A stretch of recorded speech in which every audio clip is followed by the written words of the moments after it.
Hola, buenas tardes a todas y todos. Soy Andrea Repeto, directora de Espacio Público, y tengo el honor de moderar este panel. Los paneles previos estuvimos conversando sobre lo que dice el texto que nos propuso la Convención. Hablamos del sistema político, de los derechos sociales, de la plurinacionalidad. La idea de este último panel es que discutamos y conversemos sobre el proceso mismo, sobre los acuerdos a los que hemos llegado o no hemos llegado todavía y sobre lo que viene hacia adelante.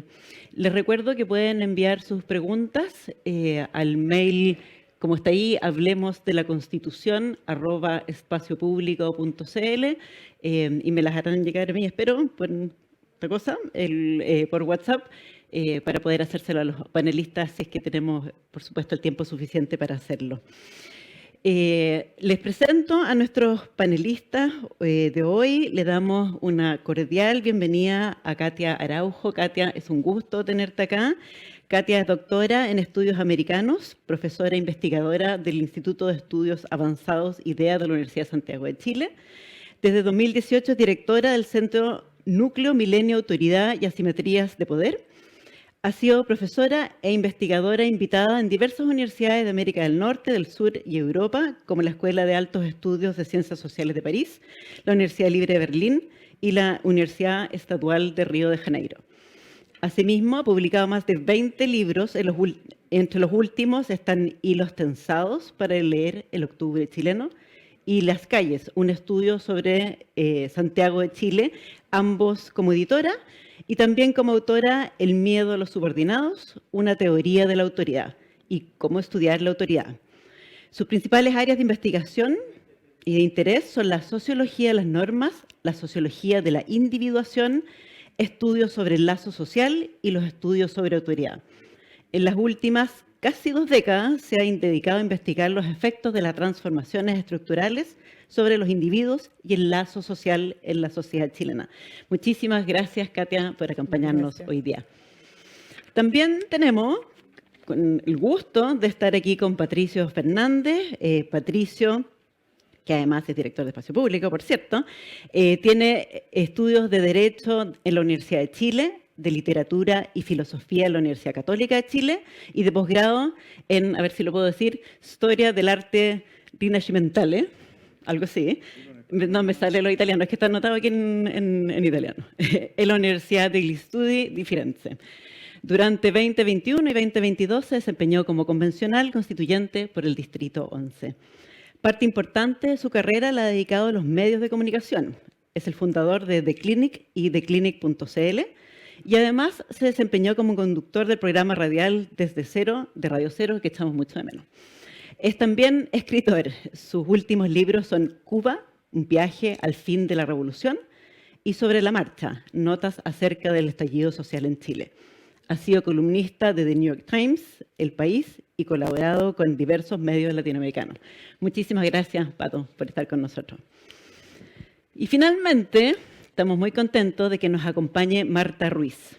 Marta es periodista de la Universidad de Antioquia con especialización en libretos de televisión de la Universidad Javeriana y con maestría en estudios políticos de la Universidad Nacional de Colombia. Desde el año 2018 ha sido una de las 11 integrantes de la Comisión de la Verdad en Colombia, la cual entregó recientemente su informe final, recién a finales de junio. Durante su ejercicio profesional, trabajó primero en televisión, en programas de reportajes en profundidad y luego en las revistas Cronos y Semana.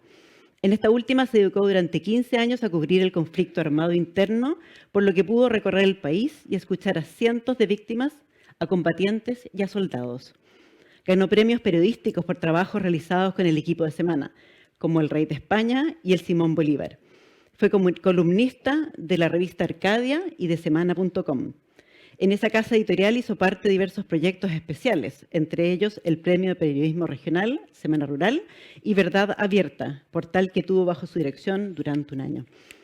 También trabajó con la Fundación Semana en programas de desarrollo rural en Montes de María, hizo parte de la Fundación para la Libertad de Prensa y del proyecto Antonio Nariño para la Libertad de Prensa. Justamente la libertad de expresión es uno de los temas que le apasiona por considerarlo uno de los mayores indicadores de la democracia en el mundo. Ha sido docente de las universidades de los Andes y del Rosario en maestrías de periodismo. Asimismo, ha sido maestra de la Fundación Gabo para el Periodismo.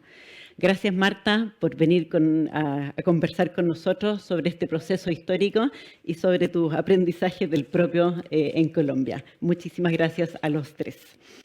Como decía hace un rato, la idea es que conversemos aquí hoy día sobre el proceso, más que sobre el contenido del texto que se nos ha ofrecido.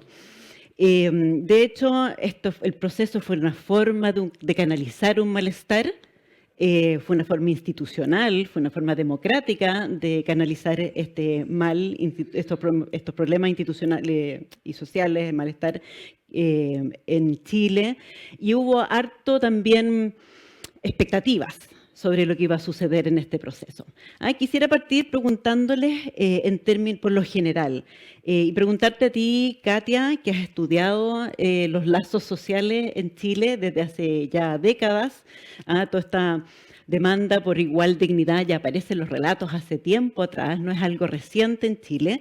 Quería preguntarte que nos contaras, para ponernos en contexto, cuáles son esos principales conflictos que tú ves en nuestra sociedad en Chile y si es el proceso constituyente que aún estamos llevando a cabo una forma apropiada de hacerse cargo de ellos. Bueno, primero, muchas gracias por la invitación. Buenas tardes, ya no sé más, o buenos días a todos, todas, y muy contenta de compartir también esta conversación con ustedes, Patricio y Marta. Yo creo que la cuestión de dónde están los lugares de las problemáticas, ¿no? Las problemáticas son, como han sido bastante claros y aparecieron en el 2019, ¿no? Habían conflictos o dificultades, me parece, por un conjunto de concentraciones, de concentración de las riquezas, de la concentración del poder, que ha terminado generando una especie de regímenes de imposición blanda a lo largo de mucho tiempo en la historia, por una cuestión de concentración de los reconocimientos en algunos grupos más que en otros, pero también creo que otro grupo de conflictos ha estado vinculado, por supuesto, con algo de lo que hablamos un poco menos, pero también en términos de valores, ¿no? Conflictos respecto en la propia sociedad. Pero junto con eso me parece que es muy importante siempre tener en cuenta que esas demandas, o sea, todas estas características se expresaron en la vida ordinaria de las personas por mucho tiempo, a lo largo de mucho tiempo, y fueron produciendo grandes cambios en la sociedad. Y yo creo que esos cambios en la sociedad de las últimas décadas son esenciales de tenerlos en cuenta cuando uno piensa la solución que se encontró a la crisis política, pero también lo que viene, que yo creo que también es un aspecto extremadamente importante que seguramente retomaremos.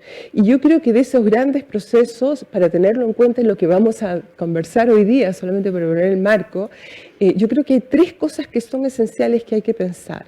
Hoy en esta sociedad tenemos individuos que se han producido como hiperactores relacionales, es decir, en la sensación de poder resolverlo todo por sí mismos y con sus cercanos, que ha conducido por las exigencias de la vida ordinaria, que ha conducido, yo creo, a tres cosas principalmente: grados muy altos de agobio además por las exigencias y por la incertidumbre, por supuesto, a un proceso, a una distancia con las instituciones, y aquí son todas las instituciones, o sea, es un milagro casi lo que ha ocurrido, y yo no sé, uno siempre teme lo que va a venir, pero con mucha distancia con las instituciones, que yo creo que ha sido extremadamente fuerte. Y una tercera cuestión que es esencial para aquí lo que viene, es un alto grado de retracción a sus mundos de proximidad.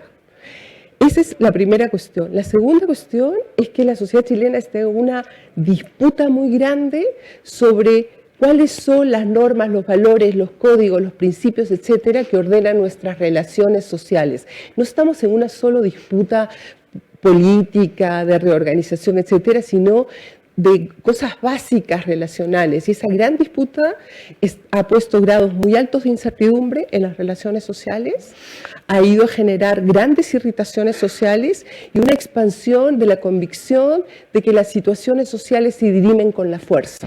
y que la fuerza es el asset o la herramienta principal, tu capital principal para resolver cuestiones sociales. Y la tercera gran proceso tiene que ver con un proceso creciente, y es algo de lo que más me preocupa, está publicando su libro este mes sobre eso, que es procesos de desapegos múltiples, la sociedad archipiélago y formas de desapego muy grandes que tienen que ver con una protección respecto al agobio, con una protección respecto a las irritaciones, con una protección respecto a la incertidumbre, pero también a una protección a un grado de insatisfacción moral, no con el mundo externo solamente, sino consigo mismos. Hay algo muy fuerte en la cuestión de desapegos. Y ese es el escenario que nosotros estamos enfrentando para lo que va a venir después. Gane lo que gane. Esa es la sociedad con la que contamos. Y en el caso de que esta propuesta gane, implica grandes cambios, grandes transformaciones. Son transformaciones que solamente las vamos a lograr con grados muy altos de adhesión social. Y yo creo, pero eso lo podemos conversar después, con una transformación muy grande de las fórmulas en que la política está construyendo las maneras que está construyendo el conflicto en el país. Formas binarias de construcción del conflicto que tienen por lo menos 7 décadas, 5 o 6 décadas, o sea, una reiteración sobre eso en una sociedad que está expuesta a fuerzas centrífugas cada vez más importantes y con muchos menos recursos para producir esos procesos de adhesión mínima que se necesita para generar cambios, sea cual sea lo que nos venga después. Eso tendría que decir. Un poco pesimista, pero no lo es. Yo puedo explicarles después que no lo es. Muy mejorando la pregunta. Gracias, Katia. Pato, enlazando con la respuesta de Katia y tu experiencia personal, porque tú no solamente participaste en la vorágine que debe haber sido el día a día de la convención, sino que además ya habías trabajado en el proceso constituyente que intentó hacer Michelle Bachelet en su segundo gobierno. ¿Qué importancia le asignas al proceso? ¿Cómo ves la posibilidad de adhesión social, como decía Katia, a este proceso en términos generales, como proceso constituyente, como una línea que viene de más atrás, y este en particular, con la bajada que al final tuvimos, en lo que terminó resultando el proceso hasta la fecha, por cierto, seguirá después? Bueno, hola a todos, todas. Un gusto estar acá, no como invitado, sino que me siento también como un poco dueño de casa. Lo voy a contestar siguiendo bien en línea con lo que decía Katia, porque creo haber percibido, visto y vivido más o menos todas esas características. ¿Y qué importancia le doy al proceso? Máxima. Y creo que algo que a veces uno echa de menos en la manera de apreciarlo es justamente viendo la película completa y no con olvidos sucesivos, que es lo que muchas veces se impone en la conversación. El proceso que inició el 2015 Michelle Bachelet, yo diría que con una gran intuición de que estábamos viviendo en una sociedad en gran transformación y que por lo tanto los acuerdos previos no eran necesariamente vinculantes ni cercanos para la comunidad en su conjunto, fueron justamente interrumpidos por un mundo político que todavía parecía creer que mantenía el sartén por el mango. O sea, si algo interrumpió el proceso de Michelle Bachelet, no fue solamente un mundo de la derecha, sino que también un mundo cercano a ella misma, porque todavía parecía poder mantener ese control. Lo que vino después, que esto desaparece cuando llega el gobierno Sebastián Piñera, es justamente, y desapareció, y se suponía que toda la discusión constituyente había desaparecido del todo, no era necesaria, irrumpe el estallido social. Si algo yo pude ver en ese estallido, que lo recorrí muy de cerca, porque para escribir ese librito que tú mencionabas, yo diría que hubo una frase que habría que empezar a leer de otra manera que lo sintetizaba muy bien. Esa indignante frase para muchos de no son 30 pesos, son 30 años. Si eso se lee como que todo lo que ahí estaba aconteciendo era producto de la barbaridad y de los horrores de los 30 años anteriores, uno solo puede distanciarse de esa lectura y considerar que es de la máxima injusticia. para peor, porque sería algo parecido a atribuirle todos los problemas existentes a la democracia, que es el tiempo que coincide con los 30 años. O sea, habría que decir que todos los problemas no existían con la dictadura y existían con la democracia. Pero hay otra lectura posible, y es que lo que estaba irrumpiendo era el mundo crecido en 30 años, el mundo no visto, no atendido, no vinculado en esos 30 años. 30 años que son de unas transformaciones enormes, porque son los 30 años en que apareció el Internet y las redes sociales, que comienzan los 90, son los 30 años en que irrumpieron las políticas de la identidad, no solo en Chile, sino en todas partes, a partir de los 90 también. Son los 30 años en que aparece la crisis ecológica y el calentamiento global. O sea, son 30 años en los que las generaciones que se originan vienen con una inmensa cantidad de nuevos asuntos por exponer que irrumpieron justamente durante el estallido social. Y yo diría que lo que uno pudo ver, lo voy a decir de manera bien sintética para desarrollarlo después en la conversación, pero en buena medida lo que el proceso constituyente ha ido procesando justamente son los nuevos temas que en buena medida irrumpieron y las causas que uno dispersa vio también durante el estallido. El estallido social no era solamente, como se ha querido leer, o así por lo menos me parece a mí, un reclamo por derechos sociales. Estaba, por supuesto, pero fue también un gran muestrario de las identidades y de las culturas emanadas en este tiempo no asomadas. Y en el proceso que nosotros vivimos al interior del edificio del Congreso Nacional, en un ejemplo chileno, yo creo que es de los aspectos que uno siempre, o yo por lo menos admiro de nuestra comunidad, esa capacidad para institucionalizar y procesar políticamente conflictos que en otras partes y en otros tiempos, no sé, en Colombia hubieran terminado en el monte, lo hubieran dicho así, nos vamos al monte. Y esto nos fuimos más bien al edificio del ex Congreso Nacional, el mismo que fue abandonado el 11 de septiembre del 73. O sea, a instalar una conversación en el lugar donde esa conversación democrática fue realizada a lo largo de la historia de Chile y fue interrumpida en un momento determinado. Yo creo, muchos de los que llegaron representaban ese estallido y se vinieron caminando desde Plaza Italia, entonces Plaza Dignidad, acompañados de los manifestantes que los habían llevado a ese lugar. Y la distancia entre el afuera y el adentro, el 4 de julio del 2021, era ligerísima, tanto que las protestas que estaban habiendo afuera se replicaron inmediatamente adentro.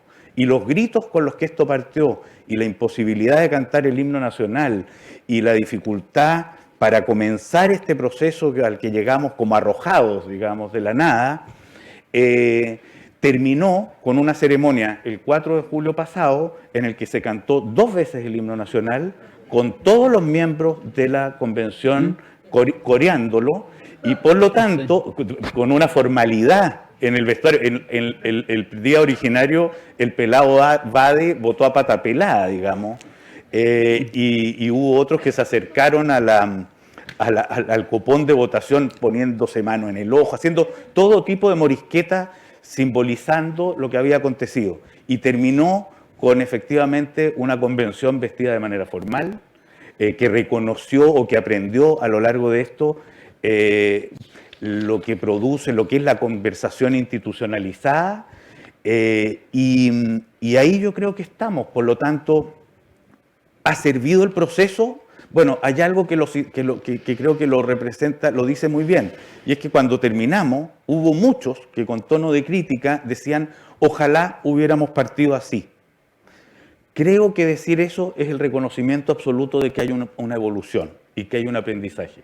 ¿Termina este proceso con este momento y el plebiscito? Yo creo que no, porque si algo pudimos constatar ahí adentro era que las fracturas, las rabias, los resentimientos, las distancias, el desmembramiento comunitario era más grande de lo que uno quería creer o quería pensar.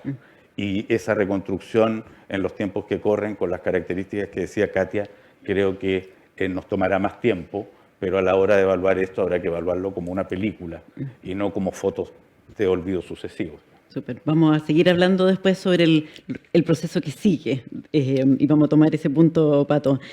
Marta, la Constitución colombiana ya cumplió 30 años. 30 años. 30, sí. Los mismos 30 pesos a los 30 años, igual que acá. Y ha recibido también mucho interés en el mundo. Han venido expertos internacionales a participar del proceso acá, que siempre nos han mostrado también la Constitución del 91, pero quisiera preguntarte por el proceso también. Sí. De que nos contaras un poquitito cómo fue el contexto político y social en el que se llevó a cabo ese proceso y cuál fue, a tu juicio, la relevancia de la forma en que se llevó adelante. Bueno, muchas gracias, Andrea, gracias a Espacio Público por esta invitación, mi primera vez en Chile, espero no la última. Yo quisiera no solo hablar desde hace 30 años, ya Rodrigo, que es experto constitucionalista, introdujo muy bien, y me encanta que Pato hable de la película y que contigo hemos hablado del proceso. Y ahora que la comisión acaba de entregar su relato, yo hice bastante el relato histórico y yo quiero enfatizar mucho eso. Esto hay que verlo como procesos y como procesos dialécticos que tienen avances y retrocesos y que dependen de muchos factores. Es decir, no creamos que una constitución cambia la realidad per se. La realidad cambia con la interacción de muchos factores, son determinantes las instituciones y es determinante el tipo de ciudadanía que arroja. Yo creo que la Constitución del 91 en Colombia surge, como lo dijo Rodrigo ahora, de una crisis muy profunda, una crisis política, social, de la estrechez de las normas y del bloqueo del sistema. A diferencia un poco, creo yo, de este caso, la Constitución tuvo un gran consenso, no se sometió a plebiscito, se proclamó. Pero yo quiero hablar de lo que pasó después, porque es la pregunta casi que principal que nosotros tuvimos en la comisión. Porque la verdad es que después, la Constitución en Colombia es visto como un gran pacto digamos, de democracia, un gran pacto de inclusión y de crear las bases de un Estado social de derecho, pero también era visto como un pacto de paz, porque justamente en esta coyuntura entran no solo un grupo muy significativo de organizaciones guerrilleras, dejan las armas, entran a ser parte, incluso ganan el 30% de la representación con unas listas que incluían a ese país que nunca se había visto en los partidos. Nosotros veníamos de un sistema bipartidista con mucha, digamos, los constituyentes siempre fueron vistos con mucha altura, con mucho respeto. La Constitución generó mucha ilusión. Digamos que fue un tiempo de mucha ilusión, pero al cabo de 4 años entramos en una crisis política muy profunda y el conflicto armado empezó a escalarse y nunca habíamos tenido una guerra tan grave como la que tuvimos después del 91. Y bueno, uno decía, si esto era un pacto de paz, si esto era un pacto, ¿cómo es que nosotros estamos en una crisis de este tamaño? Y yo sí creo que, y vuelvo al tema del proceso, es decir, la Constitución, por supuesto, no resolvió todos los temas de Colombia, la guerra siguió, yo lo defino en términos muy simples. Hubo un sector de la izquierda encabezado por las FARC que consideró que la Constitución era poca cosa, no era una revolución, no daba los cambios que se necesitaban, y los sectores de la derecha en el poder, en un status quo que se había conservado muy fuertemente, incluso con el uso de la violencia, sintieron mucha amenaza de esos contenidos democratizantes, al mismo tiempo que venía ya un poco de más atrás el tema de la descentralización. Y todos esos factores hicieron, y bueno, por supuesto el factor del narcotráfico, que en Colombia no ha sido solo una economía, ha sido también un factor de poder político y de poder territorial. Entonces, yo creo que lo que pasa después es que sí entramos en un proceso muy fuerte de fragmentación del poder, con unos partidos que de alguna manera se atomizan, se crean lo que nosotros llamamos más microempresas electorales, y eso genera mucha inestabilidad y en medio de una guerra muy, muy grande. Sin embargo, cuando tú haces el balance a los 30 años, y por eso yo sí creo, comparto la visión de quienes creen que como que el segundo capítulo de esa Constitución es el Acuerdo de Paz del 2016.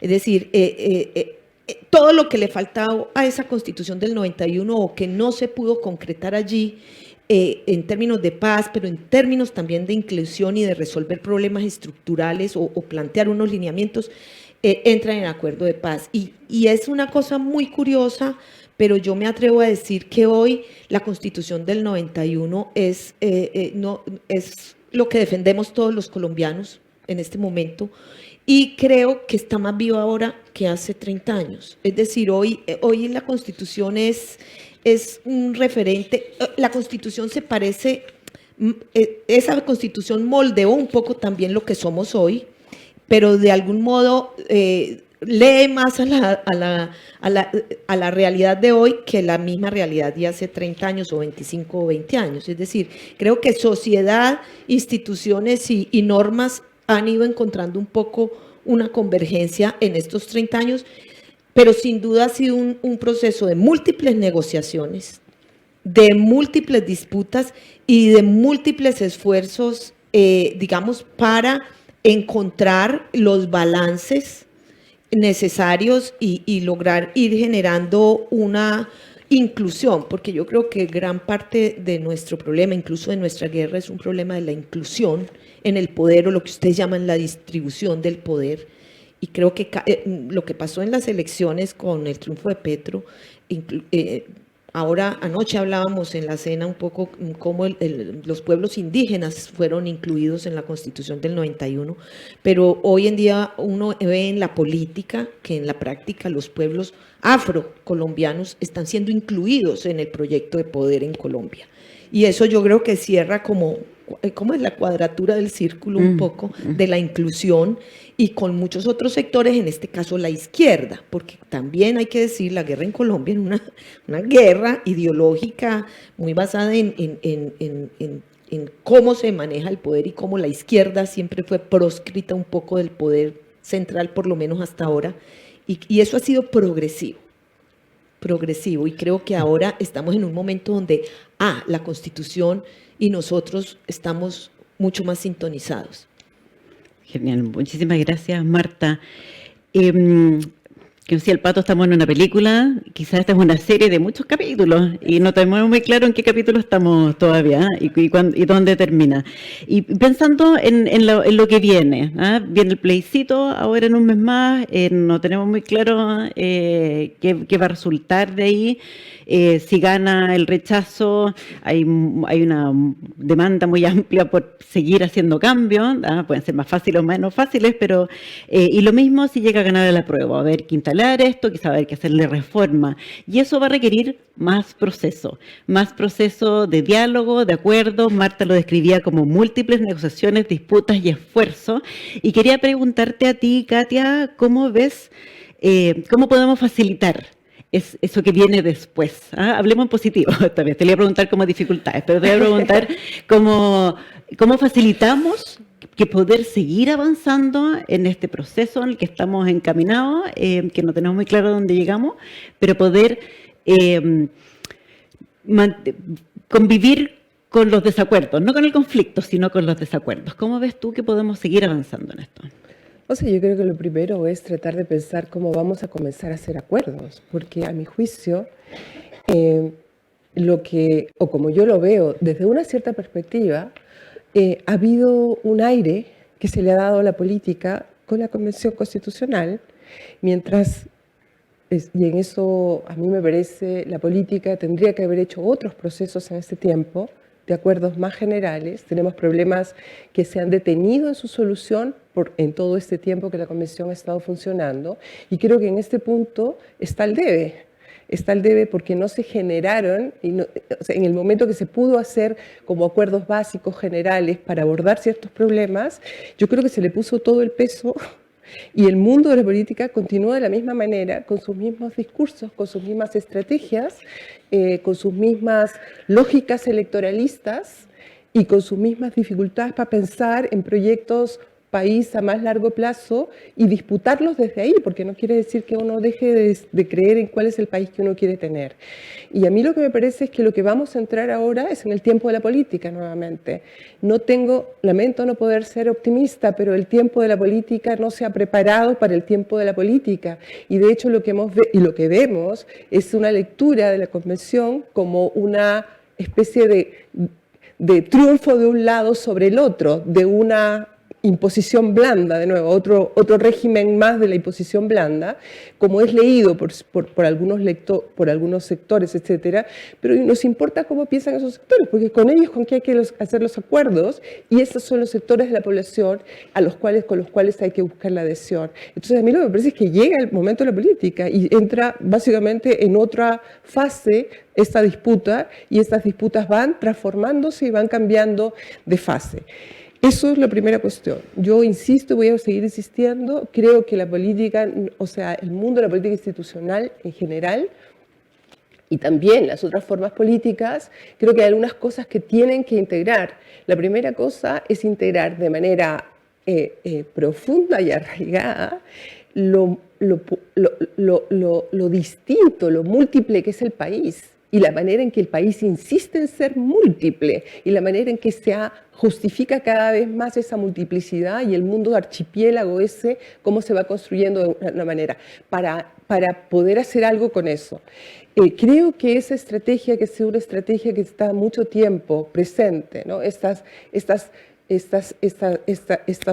cortes entre democracia, dictadura, facho comunacho, etcétera, etcétera, le han hecho mucho mal al país, pero es una forma de estructuración de generar la adhesión política que es en esta forma binaria. No abre a las discusiones. O sea, tú puedes hacer otras formas de discutir, pero la discusión se está estructurando de esa manera que yo creo que lo hace complicado. Eso para la cuestión, yo diría, de la política, que creo que está el debe por deber haber planteado. Yo creo que la convención, por otro lado, Patricio, entonces acá, y con todo lo que yo estoy de acuerdo en lo que produjo como elaboración en los miembros de la convención, por otro lado yo sí creo que uno puede ser crítica, porque lo que también quedó al debe en este tiempo es la apertura a un diálogo social más amplio, y un diálogo social más amplio que era estructural, pienso que duraba muy poco tiempo la elaboración, para un nivel de conflicto como el que teníamos, un nivel de diferencia. Pero un nivel de diálogo más amplio no quiere decir dos cosas, creo yo. Una, que los mecanismos de participación que tenemos desde hace décadas no están funcionando como deberían, y que tenemos que hacer una reflexión seria de qué estamos hablando cuando hablamos de participación.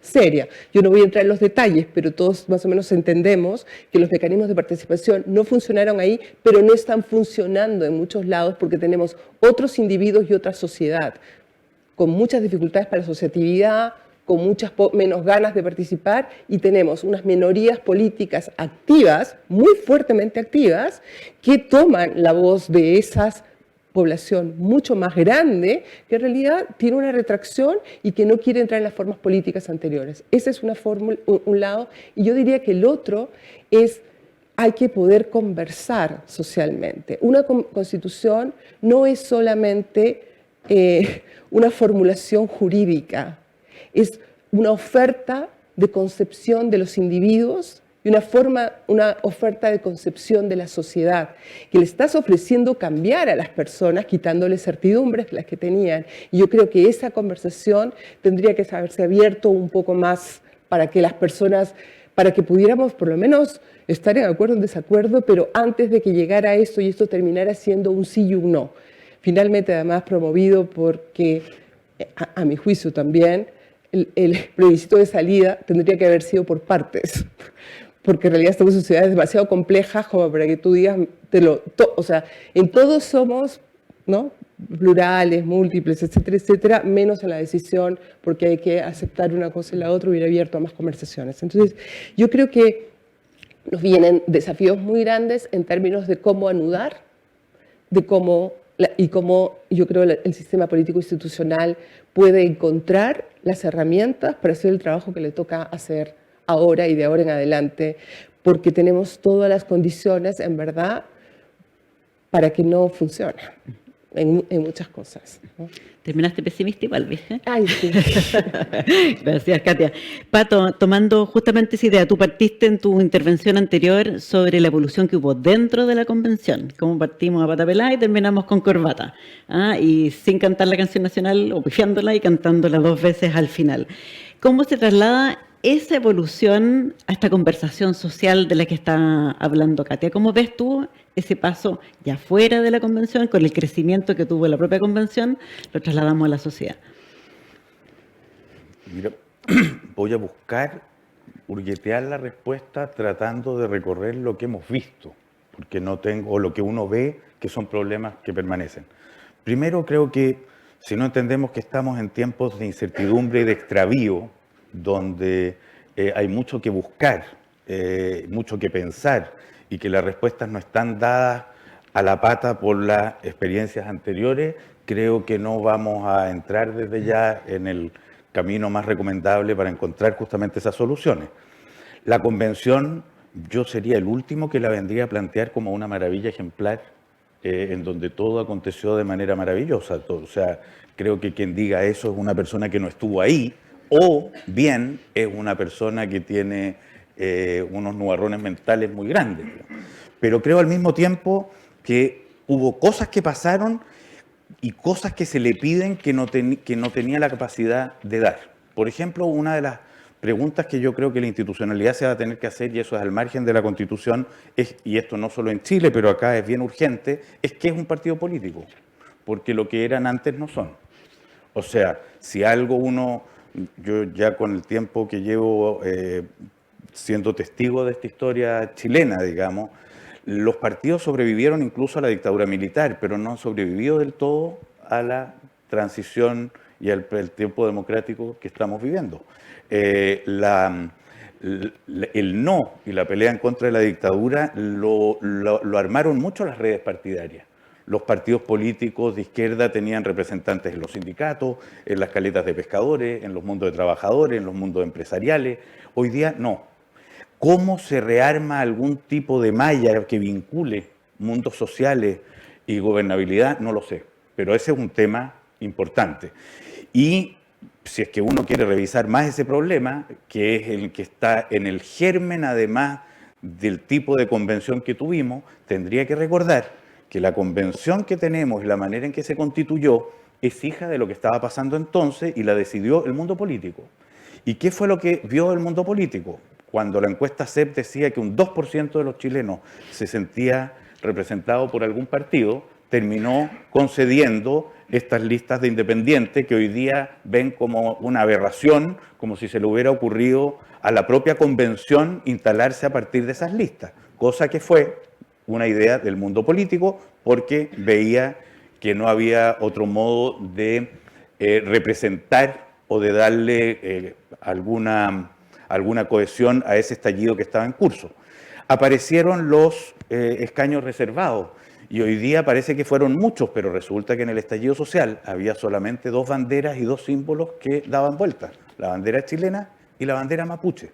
Yo estoy cierto que la bandera mapuche entonces no representaba solamente a los mapuches, representaba lo excluido, representaba lo no escuchado, representaba lo que no tenía voz en esos otros lugares. ¿Cómo hacer para que ese diálogo participativo, que en la convención efectivamente no se dio mucho más en el proceso de Michelle Bachelet? Ahí participaron más de 200.000 personas y a mí me tocó recorrer Chile en casas particulares donde se reunían la gente a conversar sobre lo que querían, un ejercicio bien admirable. En la convención no sucedió, como otras muchas cosas que no sucedieron, entre otras razones, y aquí también de nuevo hay que volver a ver la película, porque nosotros llegamos ahí desvalidos. O sea, la cantidad de cosas que no pasaron fue porque nos tardamos varios meses en ver cómo diablos funcionar, en decidir cómo se iba a votar. Yo, como otros muchos, 104 de los 155 éramos independientes, no tenía idea cómo se hace una ley. Nunca había escuchado la palabra indicaciones, que es algo que se hace en torno a esto cuando se discuten las normas. No sabíamos cómo nos íbamos a sentar, ni dónde. Nunca tuvimos un espacio común donde sentarnos a comer juntos para conversar de manera Estas son todas cosas que yo creo que son aprendizajes que habría que sacar para futuros procesos constituyentes aquí y en la Quebrada del Ají, donde yo por lo menos auguro que vienen, porque justamente este momento de incertidumbre, de extravío, de búsqueda, de volver a entender lo político, es algo que pasa acá, pero que pasa por todos lados, por razones como son las que más o menos decía al comienzo, tenemos otras tecnologías de comunicación, en fin. Pero efectivamente, el cómo continúe ese diálogo, el cómo este proceso tenga sus fases sucesivas, efectivamente va a tener ahora una tarea muy importante la política, en la que le estamos pidiendo al Parlamento desde el momento que decimos ahora viene el momento de reformar.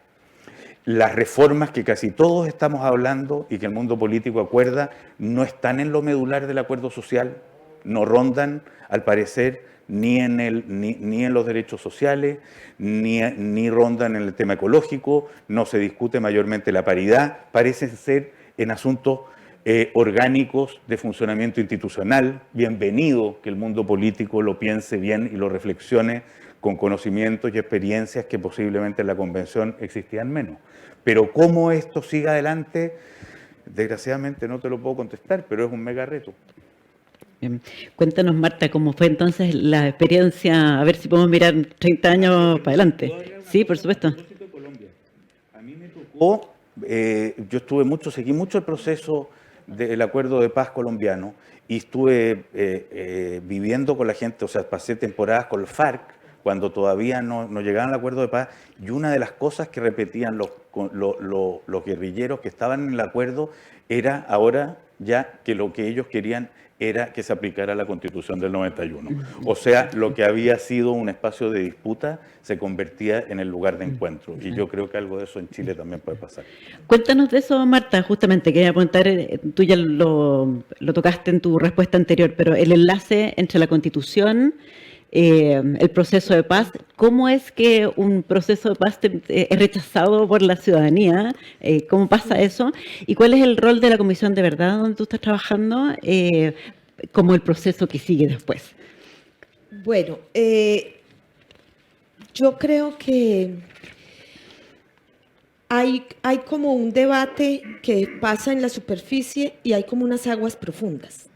Y yo creo que a veces nos concentramos mucho en ver como hay una gritería, el debate lo impone el que habla más duro y se nos olvida ver qué pasa un poco en el agua profunda.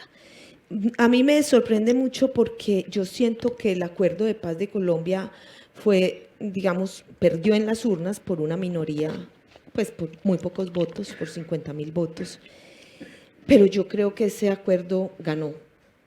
Y hoy en día creo que todo el proceso político actual muestra que ese acuerdo, y es más, los debates en Colombia eran que es que la derecha mintió, y que porque la derecha hizo una serie de mentiras en torno, no, yo creo que claramente el gobierno de Santos, digamos, el acuerdo de paz fue de todas maneras un diálogo de élite.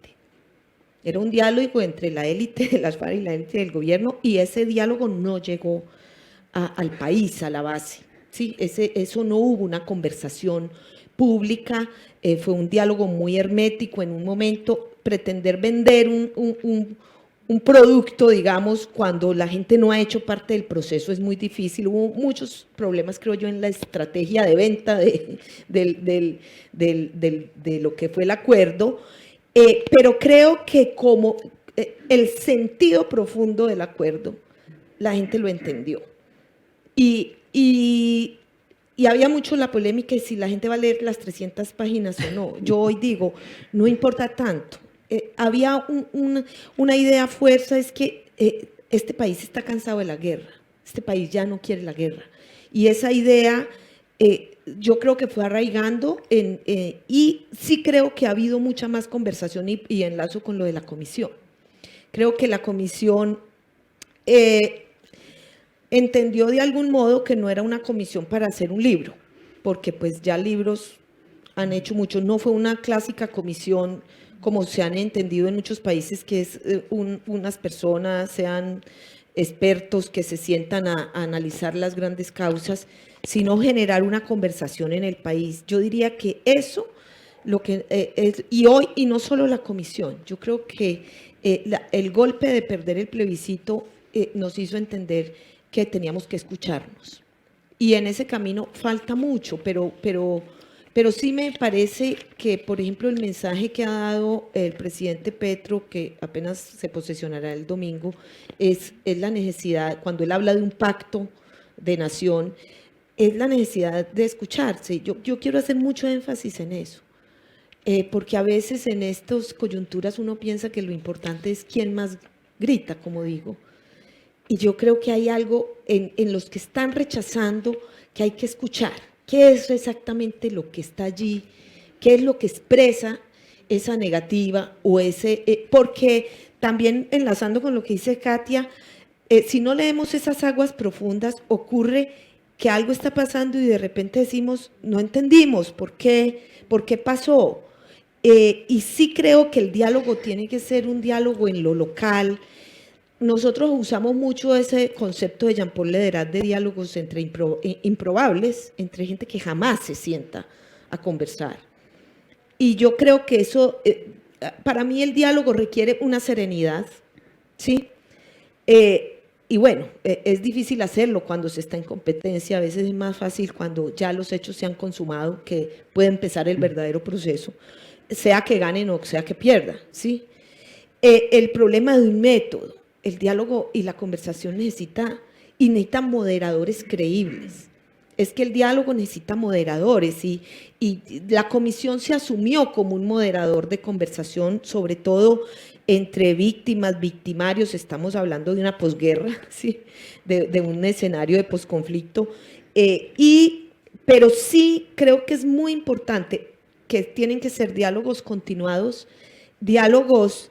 Y enfatizo mucho que no sean solo de élites, porque a veces es que lo que dice Katia es cierto, a veces uno dice, estas organizaciones, a veces participa un grupo muy pequeño, y cuando tú menos piensas, la gente que realmente está en la base, la única manera que tiene de expresarse es el voto.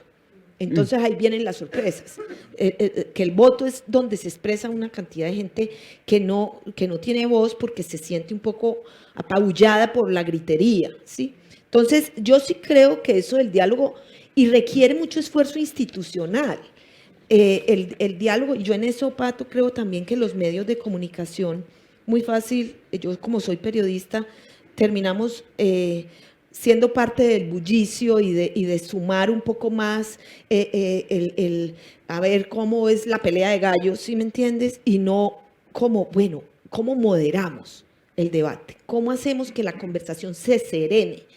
Y ni siquiera porque tenga que ser una conversación académica sino porque necesitamos solo escuchar al otro. A ver, ¿qué es lo que realmente está queriendo decirme? Yo creo que eso nos faltó a nosotros, que es parte de un aprendizaje y que gracias pues, a este momento es probable que haya posibilidades de hacerlo. Yo siento que el triunfo de Petro, digamos, resolver el problema, serenó un poco las aguas en Colombia y se está hablando de una paz completa. Y nosotros lo hemos dicho, Pacho, el presidente de la comisión, habla de la paz grande, porque dice, hicimos la paz con las FARC, pero no hemos hecho la paz entre nosotros. Y necesitamos un proceso de paz y de diálogo que permita que entre colombianos no nos veamos como enemigos, que es la herencia que tenemos de la matriz de la guerra, que no tenemos adversarios diferentes y no enemigos. Y de ahí a la violencia, en el caso nuestro, el paso es, pero muy pequeño. Entonces, eso se tiene que volver una cultura, el diálogo y serenar la conversación. Gracias, Marta. En este proceso, donde sea la etapa en que estemos, hay cosas que ya están como para quedarse. Quería preguntarte, Katia, si esta discusión que tenemos de derechos sociales, que yo creo que están para quedarse, independiente de lo que suceda, son una respuesta a estos anhelos que estaban en aguas profundas, como dice Marta, que tú has ido estudiando, tú has ido a conversar y acercarte a la gente en general. Y ¿es esto lo que estaban demandando? ¿Es esto, y más allá de que se va a hacer larga la implementación y las frustraciones y todo aquello, ¿es este el camino correcto en términos de cómo llegamos acá? Sí, solamente me gustaría decir que estoy completamente de acuerdo con Marta.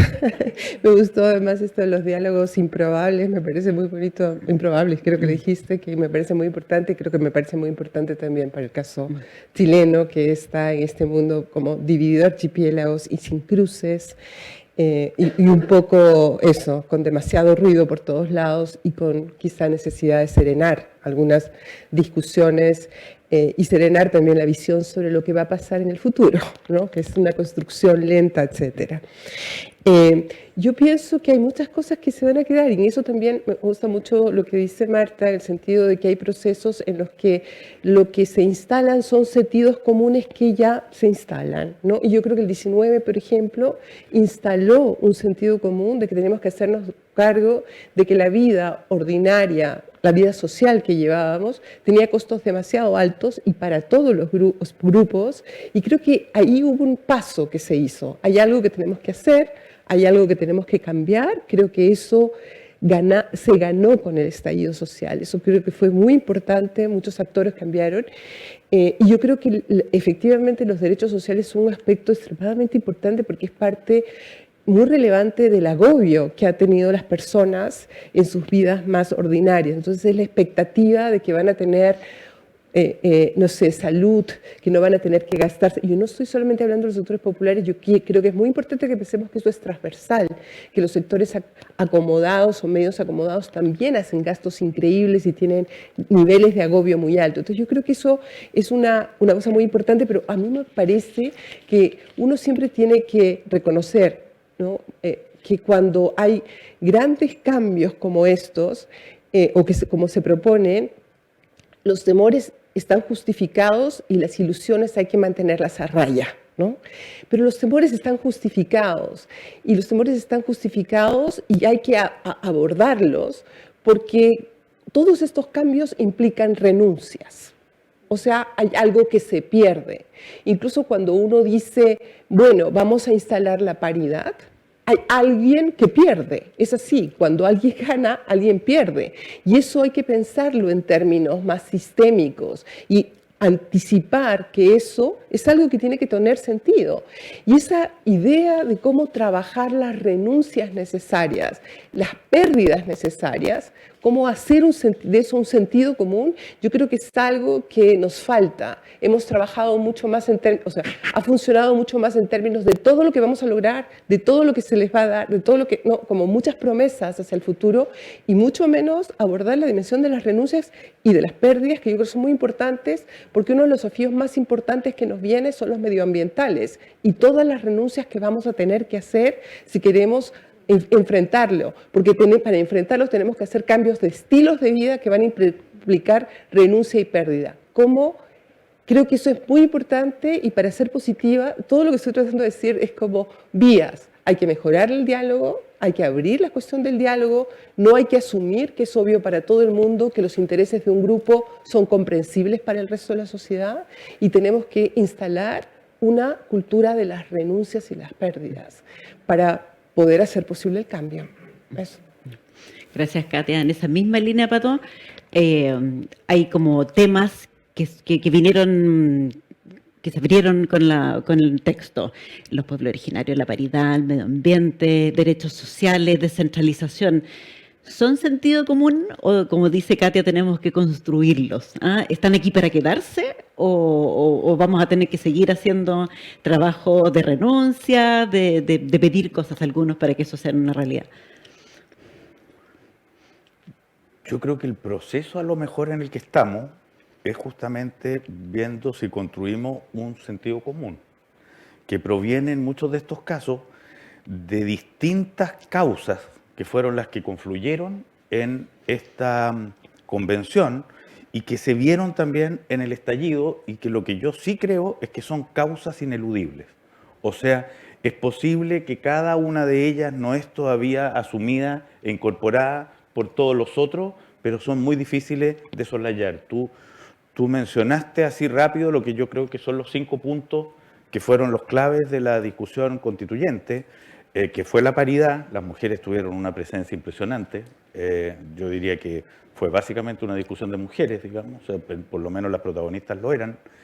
El tema ecológico, la diversidad cultural que tomó forma en el tema de la plurinacionalidad, la descentralización y desconcentración del poder que llega desde la regionalización hasta los ámbitos de democracia directa, o sea, acercar las decisiones y el Estado social de derecho. Ahora, había algo que, y esto no sé si todavía es sentido común, pero sí es difícil por lo menos de marginar del todo. Y ahí yo sí tengo un pequeño temor de cómo lea el mundo político los resultados del plebiscito.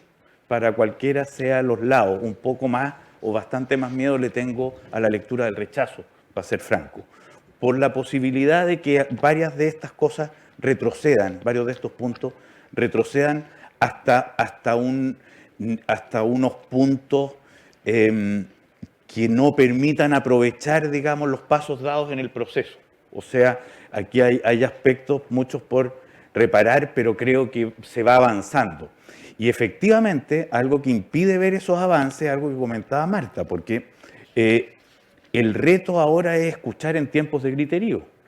Ahora, lo curioso de esto, y pedirle a los medios de comunicación que aporten a esto, es lo más complicado que hay, porque los medios de comunicación, la lógica que los mueve se llama el titular. Y nadie nunca podrá decir que un titular es un murmullo. Un titular es un grito. Y lo que aspira el titular, justamente, es a ser escuchado lo más lejos posible, y nada se escucha menos que lo apacible, y nada se escucha más que lo estridente. Ahora,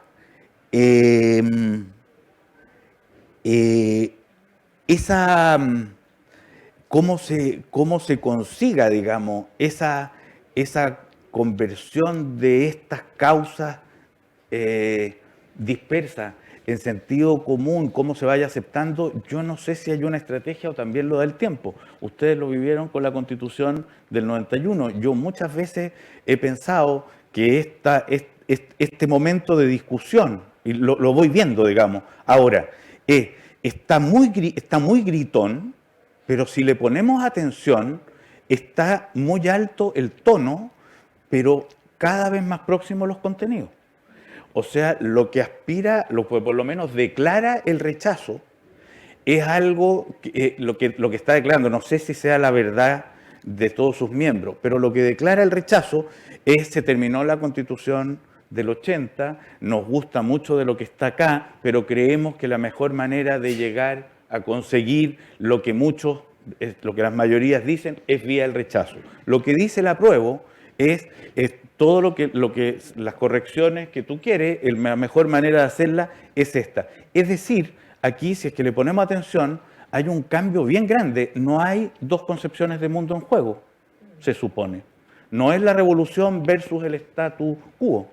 No es socialismo versus capitalismo. La palabra socialismo, dicho sea de paso, nunca se escuchó en el proceso constituyente, ¿no? Y eso es interesante porque, o sea, eran otras las causas. Entonces, ¿estamos polarizados? Yo creo que más bien estamos gritones. Y hay algo de eso en donde viene bien lo que comentabas tú justamente, una cierta sobriedad, un cambio de tonos. Veremos si lo conseguimos. Ahora, yo tengo la impresión de que de hecho el resultado del plebiscito ahora se va a jugar, uno, en qué mundo, qué campaña convence que es menos arrogante,